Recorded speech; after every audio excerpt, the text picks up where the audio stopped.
Hey guys, welcome back to the Investment Insanity channel. Today we're going to be going over cryptocurrency, and if you guys don't know what cryptocurrency is, first we have to get down to the basics here. The blockchain is the main thing that the cryptocurrency runs on, okay? Basically, the blockchain enables us to send a Bitcoin from the United States to anywhere in the world, assuming that the person has an address that it can be sent to.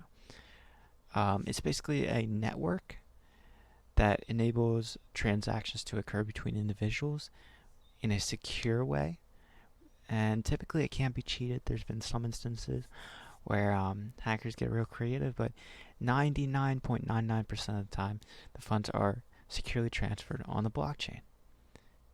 Now, there are different types of cryptocurrency that can be transferred on the blockchain and are constantly bought and sold.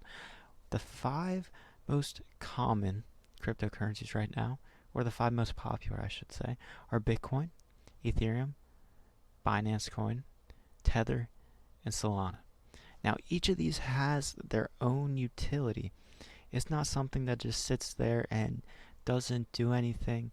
Like let's say with gold, okay? Gold moves volume because people use it in electronics, and it's one of the most valuable metals on the planet. Okay? Now, for example, Bitcoin is basically our equivalent of gold.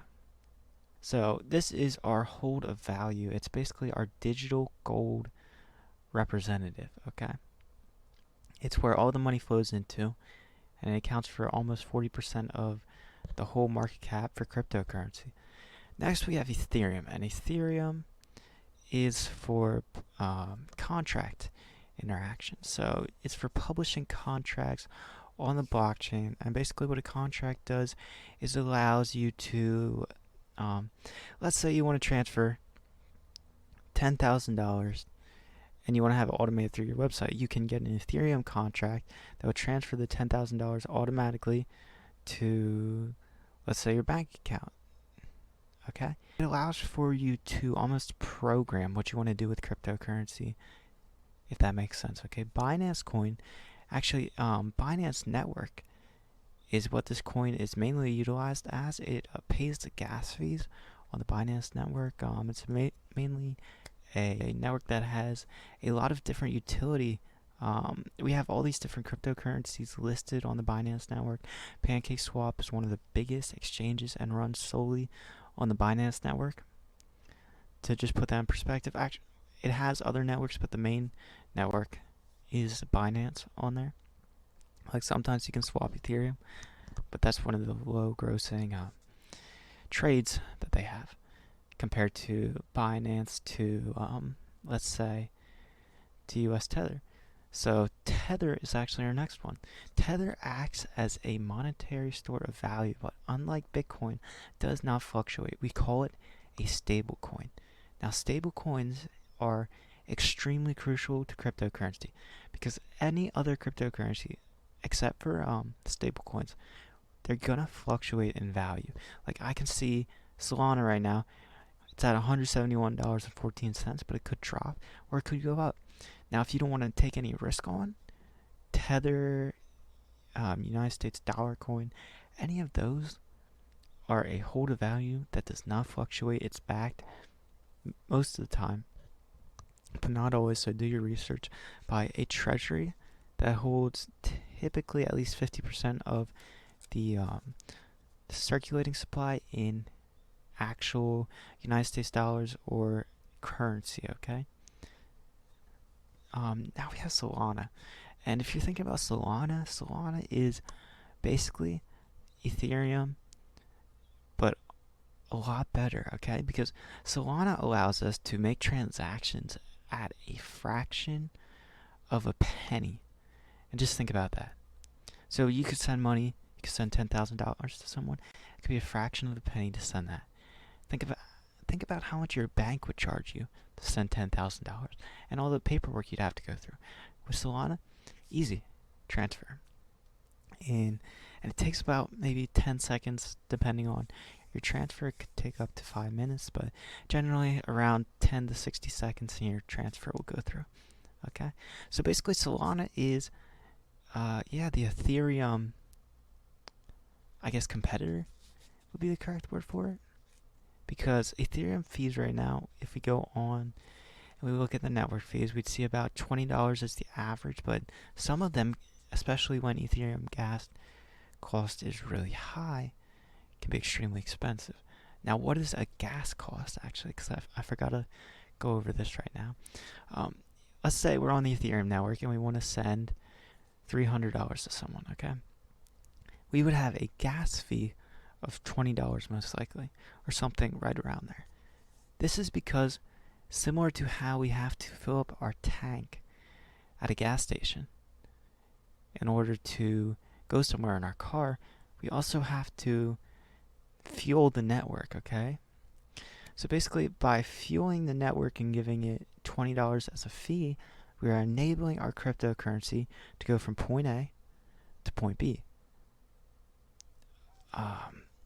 That's basically the gist of gas fees. We have miners as well that we pay these gas fees to enable the transactions.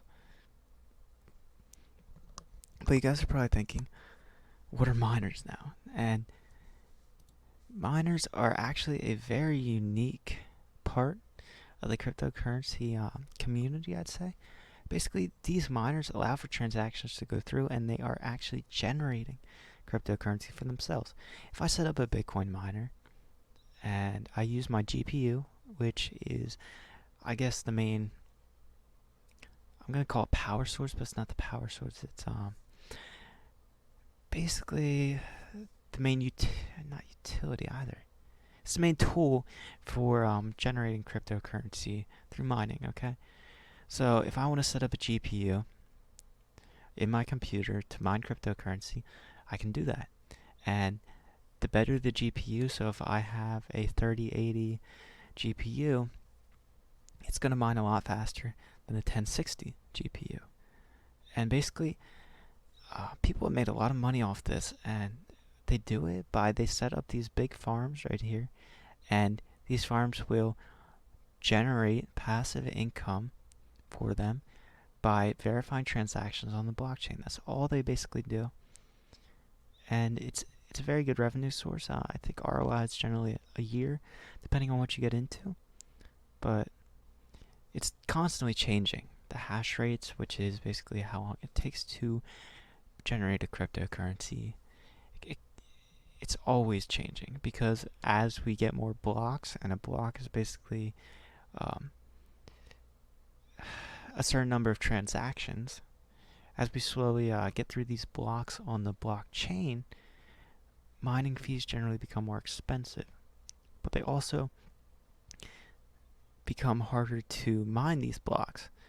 So an increased hash rate generally evens out with the increased difficulty of the block, okay?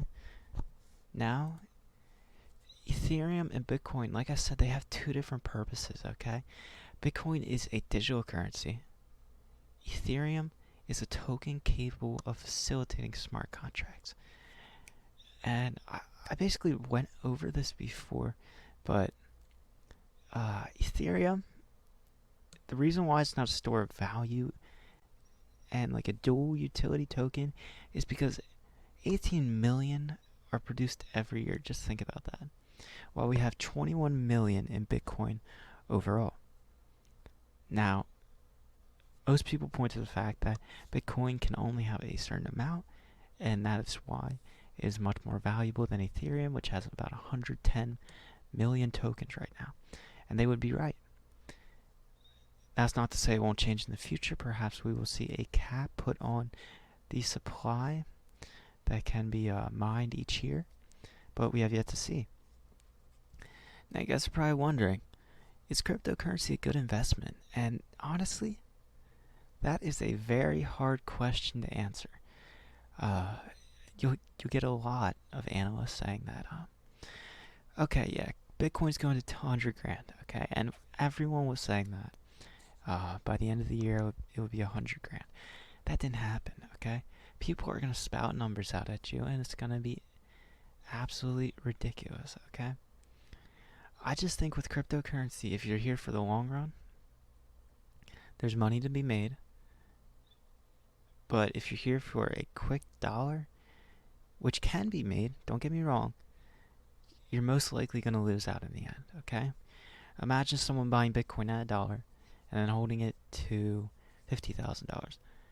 They're winning, okay? But imagine someone buying a Bitcoin for $1 and then when it dips, they get scared, they sell it at 80 cents. That is not going to work for you. The one thing we also want to look at is upcoming regulation. Now, we had China that recently banned cryptocurrency, especially cryptocurrency mining. And if anything gets passed in the United States that would ban or harshly regulate cryptocurrency, we definitely could see Bitcoin and Ethereum, along with the whole market, take a very bearish turn, okay? We're currently in the middle between a bear market and a bull market. We're kind of staying even. We've had our bearish retractions, we've had our bullish runs, but in the end, we're staying about right where we should be, okay? So it's not to say we'll have a bearish market in the future, not to say we'll have a bullish market in the future. Right now, there's no indicator of that. At least not for me. I'm not a technical analysis guy. But I hope you guys enjoyed the video. I think that's as far as I'm going to go with cryptocurrency right now. If you guys have any questions, please leave them in the comments section down below. And please like and subscribe. It would help the channel a lot. This is actually my second video, and I really enjoy any support I get. And have a good day, guys. See ya.